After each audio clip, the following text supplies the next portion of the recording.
To be honest, I sendiri exhausted tau. Nak mengejar trend, nak mengejar everything yang macam algoritma lah, apa benda kan, supaya kita viral, supaya kita views kita banyak.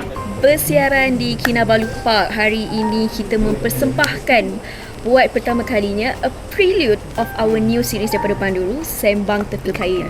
Okay, so untuk episod Sembang Tepi Kaya ni kita akan membincangkan dengan pelbagai guest, pelbagai topik. Tapi hari ni kita ada satu special guest, the first ever guest yang kita jemput. Okay, I mean dia sangat terkenal, content creator yang sangat terkenal. Siapa lagi, tak lain dan tak bukan Sofia Iman. Hi, I feel honoured sebab first episode je. Excited dan nervous. So, nama saya Sofia dan saya Diana. Okay, so kita terus je. Sebelum kita nak korek rahsia Sofia Iman, kita nak cerita sikit. So, sekarang ni kita dekat Kinabalu Park. Okay, suasana sangat nyaman, betul tak? Sejuk tak? Sejuk. Okay, so hari ni kita akan menceritakan tentang di sebalik lensa seorang content creator. Apa yang korang tengok tu manis-manis sahaja, but you don't know what's behind the camera. So right now kita nak cerita pasal benda tu. Betul tak, boleh? Kita nak korek. Okay, soalan pertama. Korek apa? Kita nak korek segala rahsia, all your deep dark secrets. Boleh. Wow. Takutnya. Dengar pun takut ni kan. Okay, so soalan pertama dari saya. Maybe you can describe 3 words for About yourself. yourself. Yeah. Thoughtful. Okay. Lepas tu I seorang yang detail.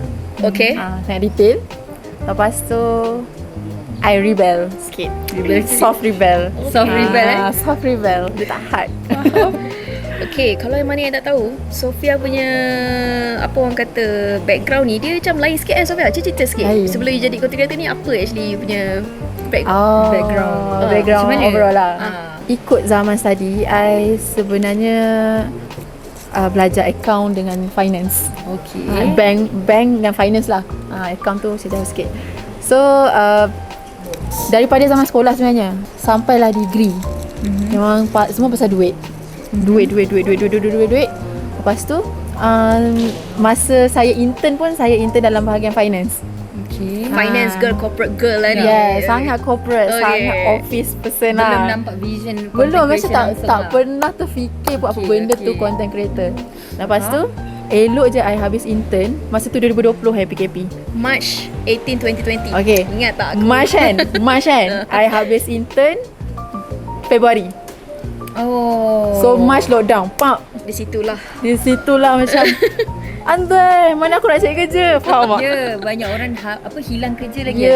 And even job hiring pun tak banyak, limited. Kalau macam kita nak cari kerja pun mesti macam diorang akan cakap, oh sekarang kita tengah lockdown, so diorang tak ada operation lah. Diorang tak buka. But before PKP tu, you memang nak teruskan Dia finance lah. kalau ikut kita punya kebiasaan lah, memang sambung je lah kerja office. Kita mengikut normal masyarakat lah. Normal masyarakat lah. Flow hidup lah. Lepas tu nak katanya masa content creator ni, masa tu macam okay, aku tak ada kerja, apa aku nak buat? So macam okay, tak apalah, aku try jadi ejen baju dulu, jual tudung ke. So that's the start of Yes. jadi content creator lah. Okay, tak apalah, kita jual and masa tu lah belajar untuk promote melalui video marketing. Masa tu kan kebetulan TikTok macam tiba-tiba naik kan. Betul. Waktu tu macam sebelum TikTok naik, orang macam TikTok ni joget-joget. Joget-joget orang kata kan. Kalau ikutkan kan, sebenarnya TikTok ni dah ada masa zaman saya degree tau. Ya, betul. Kawan saya ada seorang, dia memang dia kaki TikTok. Tapi macam TikTok yang rem-rems. So macam saya setiap kali dia buka TikTok macam, apa benda kau ni? Ya, waktu tu ada stigma yang orang macam okay, TikTok ni not for us. Betul. Ada certain people je yang main TikTok macam tu lah. Ya, betul. Tadi Sofia cakap like you from finance. So macam mana your parents punya penerimaan? You tak nak kerja finance. Macam mana, what's your parents? So expectation, okay, ni soalan yang macam sangat panas sebenarnya. Tak ada panas, tapi dia mengorek sikit lah. Mengorek rahsia sikit lah. Expectation parents memang dia nak I kerja bank lah. Kerja bank ke benda-benda tu lah. Tapi to be honest, saya mengambil masa 3 tahun untuk memahamkan ayah saya apa itu kerja yang saya buat Sekarang. Sebab apa yang dia nampak, saya macam pegang phone, Main phone, betul. ambil gambar tu. Dia tak nampak real job. Lepas tu duduk bilik, editing, duduk bilik. Tiba hujung bulan, nak duit sikit. Mana dapat duit? Faham tak? dia macam satu benda yang baru lah untuk norma betul. yang lama. Sebab mak ayah kita boomers kan. So memahamkan dia orang dalam 3 tahun jugalah. Mak faham awal lah. Tapi kalau ayah tu macam dia dah isi SPA belum faham. Dia nak kita kerja kerajaan. Ya. Macam dah surat khabar tu, ni ada kerja kosong. Kita tengah bekerja ni sebagai content creator. Dia tunjuk lagi kerja kosong. Tapi kita faham je dia kita punya faham, betul. konsep apa semua kan. Betul. Tapi for me, cara kita nak memahamkan parents yang tak faham kita punya generation ni, kita jangan melawan ataupun rebel. Memanglah I rebel, tapi no. Jangan defensif. I akan ulang banyak kali. Nak buat video, nak buat iklan. Kita tak sebut content. Kita sebut content. iklan.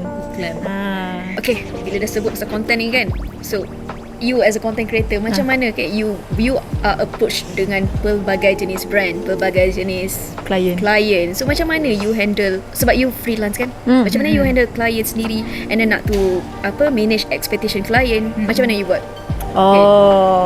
Dia sebenarnya first kalau client tu approach, I tengok dulu benda tu sesuai ke tak untuk I promote ataupun untuk I buat video lah. Sebab tak semua benda kita sebenarnya sesuai dengan personality kita, sesuai dengan niche kita. Even I memang buat lifestyle content, tapi lifestyle I more tu apa yang I interest and I boleh share dekat orang. Macam tu lah. So kita tengok dulu flow dia sesuai ke tak, and then produk dia tu okay ke tak.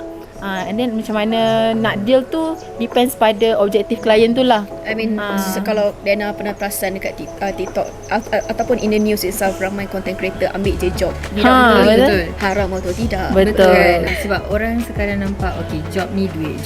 Tapi macam Sofia sendiri pun orang tahu dia promo baju, dia promo itu ini, dan bukan sekadar content creator yang memang nak duit sahajalah. Dia macam content creator yang kita boleh kata macam berilmu. Bila kita tengok kita tahu content creator ni dia bukan sekadar nak duit sahaja. Buat konten kosong. Dia bukan konten-konten kosong sahajalah. Okay, so sebab macam the game orang kata future of content creation is very orang kata fresh, dan dia akan lagi menjauh. Maybe Sofia boleh ceritakan macam mana you need to keep consistent apa semua tu, macam mana you handle that?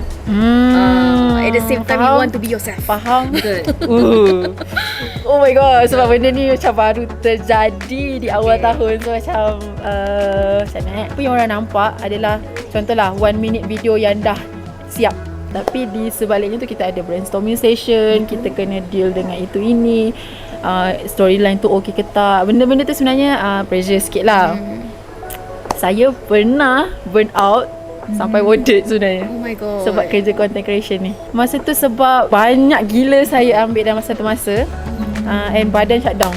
So masa tu 2023 tu macam dah sampai worded lah. Doktor kata you rest dulu. So kita worded tiba-tiba masa tu sebab badan dah tak boleh cope kan. Demam 2 minggu, tak sihat-sihat lama. Lepas tu macam kita worded tu cakap mak nanti bawakan iPad Pia boleh tak? Semua Masih nak kerja. sebab masa tu ada due date klien yang mengejar. Tapi klien tahu tak waktu tu Kita inform. Tapi ada certain yang dia tak boleh tolerate. Ada certain yang faham, ada certain yang tak boleh lah.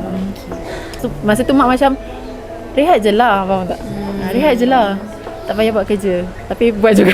Lalas buat juga. But then you pernah reach tak at certain point that you rasa aku nak quit lah, aku nak terus masuk finance, at least straight forward kerja aku, gaji masuk tiap bulan? Ada. Tiap bulan rasa macam tu. Tiap bulan rasa nak give up. Tak nak lah buat dah. Kan dah rasa nak give up, rasa nak quit, rasa nak give up, tapi sampai sekarang masih ada lagi. Kan? Apa push factor tu? Apa yang membuatkan Sofia teruskan lagi perjalanan tu? Content creator ni. Okay, saya bagi jawapan logik je lah Sana. Sebab duit. Okay. Sebab dia macam ni, content creator ni is a job. Sama juga macam kerja-kerja lain. Kita buat kerja untuk kita survive. So berapa kali kita ulang macam korang mesti banyak kali nak berhenti. Berhentilah. Mesti. Nanti kerja lah, tukar kerja lain lah. Nak buat benda lain pula lah. Tapi masih ada. Masih ada. Saya tengok dah 5 tahun. Betul. Macam terasa sangat. Macam terasa 5 tahun juga ke? Future generation, okay, our youngsters nampak sekarang ni, buat apa nak belajar tinggi-tinggi? Betul. Baik aku buat YouTube, baik aku buat TikTok. But what are your thoughts? Okay, tak kisah, boleh je dia nak teruskan cita-cita dia untuk skip education. Dia tak sama level ataupun knowledge dia dengan yang dah belajar. Dua-dua akan buat content, Tapi jenis konten dia kita akan nampak beza siapa yang ada ilmu, siapa yang tak ada ilmu. Sekarang dah berapa tahun Sofia dalam bidang 5. content creator? Okay, 5 tahun.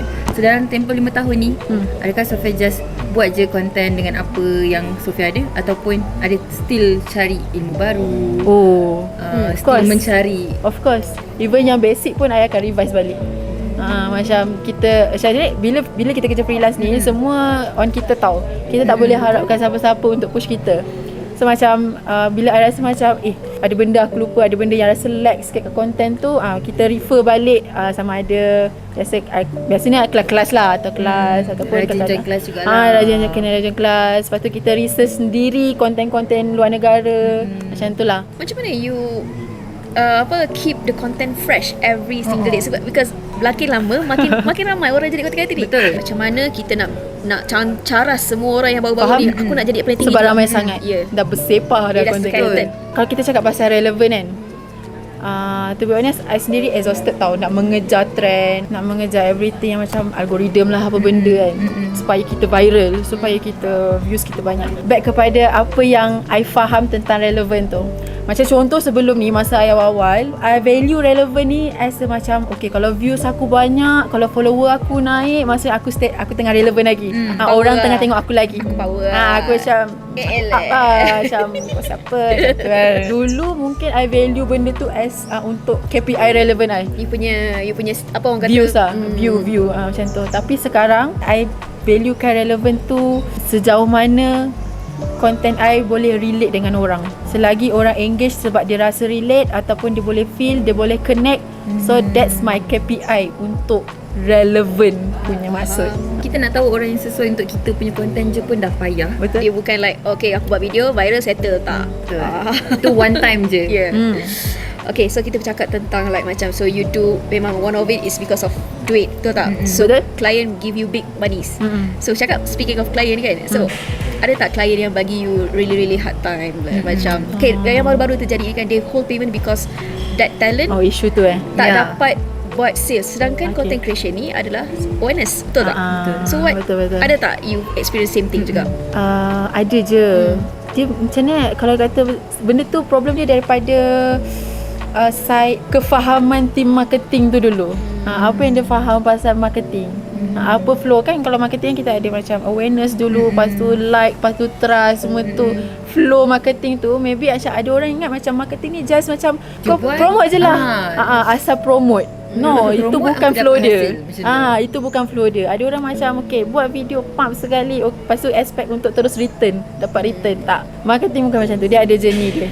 Betul. So itu back kepada marketing team tu sendiri, dia faham ke tak. Bila dia faham, so apa yang dia bagi task kepada content creator tu should be boleh smooth lah. I think tak adalah masalah. I think dua Betul. parties kena faham.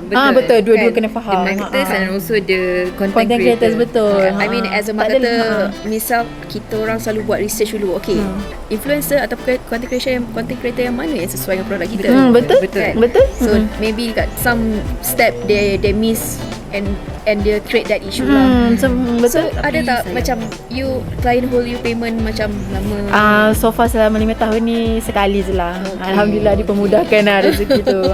I tu jenis kejar.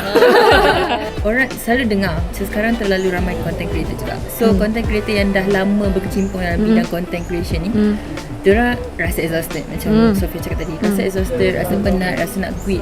So how Sofia jaga you punya mental health? Like sekarang kan terlalu banyak case depression, terlalu banyak case orang stres, banyak sangat lah. So macam mana you cope dengan benda-benda tu? Benda-benda yang stress tu lah. Burn out lah cerita Betul. dia.